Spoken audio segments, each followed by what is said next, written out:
Сәлем қыздар, сіздермен бүгін мен дәрігер-гинеколог Жанар Ержан. Бұл видеода қыздар біз жүктілік кезінде кездесетін ең үлкен 3 қате ұғым туралы айтатын боламыз. Егер де сізге қызық болса, міндетті түрде видеоны соңына дейін көріп шығыңыз. Жүктілік кезінде жыныстық қатынасқа түсуге бола ма? Немесе жүктіліктің қай аптасынан бастап түсуге болады? Немесе жүктіліктің неше аптасына дейін жыныстық қатынасқа түсуге болады деген сияқты сұрақтар маған өте көп келеді.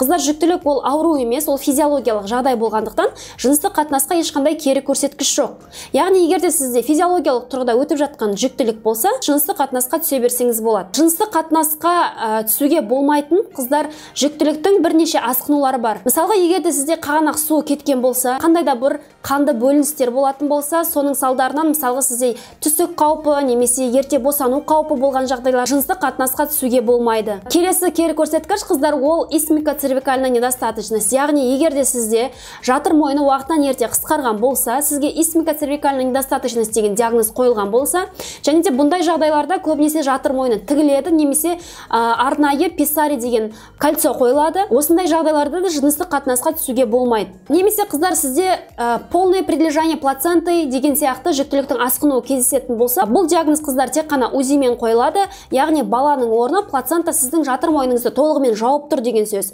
Бұндай кезде қан кету қаупі болғандықтан полное прилежание деген диагноз қойылған кезде жыныстық қатынасқа түсуге болмайды. Немесе қыздар, егер де сізде УЗИ-да низкая плацентация диагнозы қойылған болса, бұндай жағдайда индивидуально сіздің жағдайыңызға байланысты дәрігер сізге жыныстық қатынасқа түсуге бола ма немесе болмай ма, соған кеңес береді. Өйткені бұл жерде нақты баланың орны плацента қандай жерде орналасқан, қанша сантиметрге жоғары немесе төмен орналасқан, соған байланысты индивидуаль нақты сізге байланысты шешім қабылданады. Келесі қате ұғымдардың бірі қыздар, ол жүктілік кезінде ұшақпен ұшуға болмайды деген ұғым.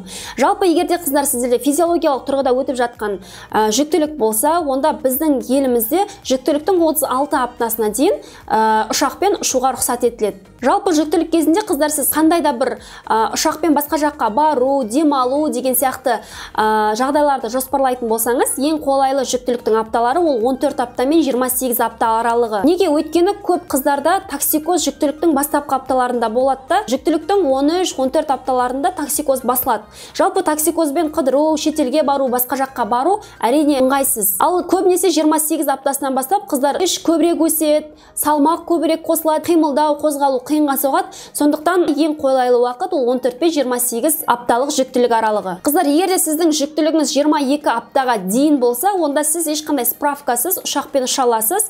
Бірақ егер де сіздің жүктілігіңіз 22 аптадан 36 аптаға дейін болса, онда міндетті түрде гинекологыңыздан сізге ұшуға рұқсат етілген деген справканы алуыңыз керек. Бұл справканың жарамдық мерзімі қыздар 30 күн. Мына жерде қыздар, мен еліміздегі ең ірі авиакомпаниялардың бірі Air Астананың сайтында берілген ақпаратты қойдым. Бұл жерде ұшуға дайындалып жүрген жүкті қыз-келіншектерге арналған ақпарат. Бұл ақпарат қыздар барлық авиакомпанияларда бірдей. Сондықтан егер де ұшақпен ұшуды жоспарлап жүрген болсаңыз, видеоны осы жерден тоқтатып қойып, осы ақпаратпен танысып алсаңыздар болады. Қыздар, жүктіліктің 36 аптасына дейін сіздің қолыңызда дәрігердің рұқсат етілген справкасы болса да, авиакомпания сізді ұшаққа отырғызбауына құқығы бар. Енді қандай жағдайларда қыздар ұшаққа отыруға болмайды? Біріншіден, егер де сізде қағанақ суы кететін болса, жыныстық жолдардан қандай да бір қанды бөліністер болса, жаңағы түсік қаупі немесе ерте босану қаупі, жаңа жоғарыда айтып кеткенде исмико-цервикальная недостаточность диагнозы қойылған болса, немесе сізде писари тұратын болса, немесе жатыр мойны тігіс түскен болса, егер де қыздар сіздерде жүктіліктің преэкламсия деген сияқты асқынуы болған болса, мен преэкламсия туралы видеом бар, оны мен мына жерлерге қыстырып кетемін, міндетті түрде көріп шығыңыз. Ұшуға болмайтын жағдайлардың бірі қыздар, егер де сізде тяжелая анемия болса, яғни қаназдықтың 3-ші сатысы, егер де гемоглобин сізде 75-тен төмен болса, бұндай жағдайларда ұшуға болмайды. Егер де қыздар сіздерде полное прилежание болатын болса, яғни баланың орны плацента жатыр мойнын толығымен жауып тұратын болса, бұндай кезде де қан кету қаупі болғандықтан ұшақпен ұшуға тыйым салынады. Ал егер де УЗИ-мен қыздар сіздерге низкая плацентация қойылатын болса, яғни баланың орны төмен орналасқан жағдай болса, нақты сіздің жағдайыңызда ұшуға бола ма, болмай ма, оны тек қана сіздің гинекологыңыз ғана айта алады. Және де қыздар, ұшуға мүлдем болмайтын жағдайлардың бірі, егер де сізде жатырдан тыс жүктілікке қауіп болатын болса. Мысалға сіздің етеккір келетін күніңіз болды, бірақ сізде етеккір келмеді, тест жасадыңыз, сізде 2 полоска шығып тұр, яғни сізде жүктілік бар деген сөз, бірақ УЗИда әлі эмбрион жатырдың ішіне түспеген болса, бұндай жағдайда жатырдан тыс жүктілікке қауіп болады. Мысалға, жатыр түтікшелерінде өтіп жатқан жүктілік болуы мүмкін. Бұндай жағдайларда қыздар мүлдем ұшаққа отырып ұшуға болмайды. Неге? Өйткені бұндай кезде жатыр түтікшелер жарылып, қан кетіп деген сияқты әртүрлі асқынулар болуы мүмкін. Кейбір жағдайларда қыздар ұшаққа отыруға болады, бірақ не желательно деген нәрсе бар, және де сізге нақты индивидуально қарастырылып, бола ма, болмай ма деген жағдайлар бар. Мысалға, ол егерде сізде бала іште дұрыс дамымай жатқан болса, яғни внутриутробная задержка развития плода. Егерде бала іште дұрыс өспей жатса, немесе бала мен плацента ана арасында өтіп жатқан қан айналымы дұрыс болмаған жағдайда, немесе сізде көп ұрықты жүктілік болса, мысалға двойня, тройня, бұндай кезде тек қана сіздің гинекологыңыз сізге ұшуға бола ма, болмай ма деген сияқты нақты сізге байланысты кеңес береді. Жүктілік кезінде қыздар, бұл физиологиялық жағдайда өтіп жатқан жүктілік болса да, егерде сіз шетелге немесе басқа қалаға ұшақпен ұшатын болсаңыз, міндетті түрде ең бірінші сіз өзіңіздің гинекологыңыздың кеңесін алып, рұқсатын алуыңыз керек. Қыздар, сіздерге ұшақпен ұшуға рұқсат етіліп, ұшаққа отыратын жағдай болса, сіз білуіңіз керек 1-2 рекомендациялар бар. Біріншіден, ұшақпен ұшатын кезде, жүктілік кезінде біз неден қорқамыз? Ол тромбтың пайда болуы, яғни қанның үйіп қалуы.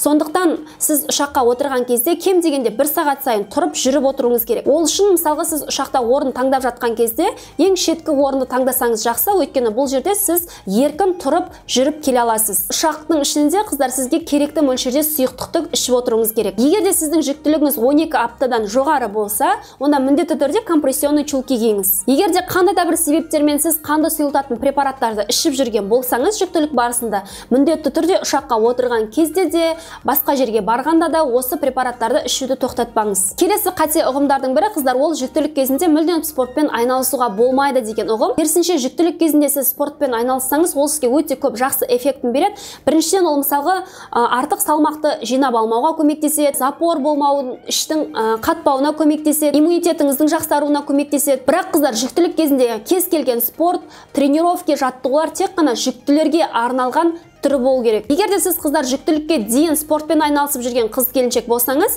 онда жүктіліктің бірінші күнінен бастап сіз сол ары қарай жалғастыра берсеңіз болады, бірақ нагрузка азаю керек. Ал егерде сіз жүктілікке дейін ешқандай спортпен айналыспаған қыз келіншек болсаңыз, онда жүктіліктің 12 аптасына дейін күтіп, 12 аптасынан кейін бастасаңыз болады. Бірақ әрине қыздар, жаттығулар, барлық тренировкалар тек қана жүкті қыз келіншекке арналған программамен өтуі тиіс, және де күнделікті аз-аздан бастауыңыз керек. Мысалы, 12 аптасында 5 минут болса, 10 аптасында 10 минут деген сияқты күнделікті уақытын ұзартып, жаймендеп нагрузка қосып отырасыз. Егерде сіз жүктілікке дейін ешқандай спортпен айналыспаған қыз келіншек болсаңыз, онда кем дегенде жүруден, немесе суставная гимнастика, жүзу, жүктілерге арналған йогадан бастасаңыз болады. Жалпы жүктілік кезінде қыздар спортпен айналысу өте жақсы эффектін береді. Ол тек қана жүктіліктің жақсы өтуіне қана емес, бұлшықеттердің нығайту арқылы, дұрыс демалу арқылы босанудың жеңіл өтуіне көмегін береді. Спортпен айналысып жатқанда қыздар, сіз нені білуіңіз керек? Біріншіден, көп сұйықтық ішуіңіз керек. Екіншіден, киетін киіміңіз ыңғайлы болу керек. Және де ұзақ статикалық жаттығулардан бас тартуыңыз керек. Яғни ұзақ уақыт жату, немесе ұзақ уақыт бір позада тұру деген сияқты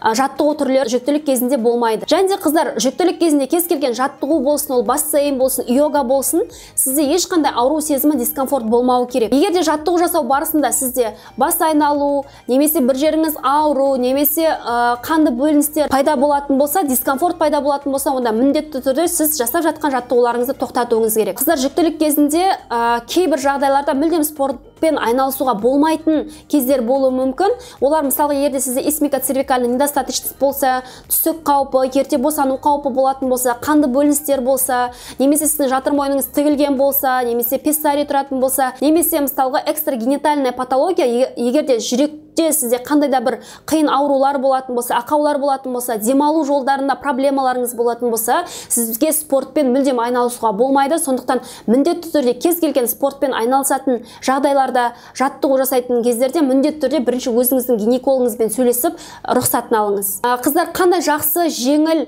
физиологиялық тұрғыда өтіп жатқан жүктілік болса да, мүлдем жүктілік кезінде айналысуға болмайтын спорт түрлері бар. Мысалға, ол контактный спорт деп атаймыз. Мысалға, бокс, карате, баскетбол, волейбол, яғни жүкті әйелге қандай да бір травма алып келетін спортпен жүктілік кезінде айналысуға болмайды. Мысалы, қыздар велосипед немесе шаңғы, ол да жүктілік кезінде мүлдем болмайды. Неге? Өйткені әйелдің іші үлкейген кезде әйелде равновесие сақтау қиын болады. Сондықтан бұл жағдайларда да жүкті әйелге травма алып келу мүмкін болғандықтан жүктілік кезінде бұндай спорт түрлерімен айналысуға мүлдем болмайды. Қыздар, кез келген жаттығуды жасар алдында, кез келген спортпен айналысу алдында міндетті түрде ең бірінші гинекологыңызбен кеңесіп рұқсатын алыңыз. Бүгін сіздерге айтқым келген қыздар осы. Әдеттегідей ұнаса лайк, ұнамаса дизлайк қоюды ұмытпаңыздар.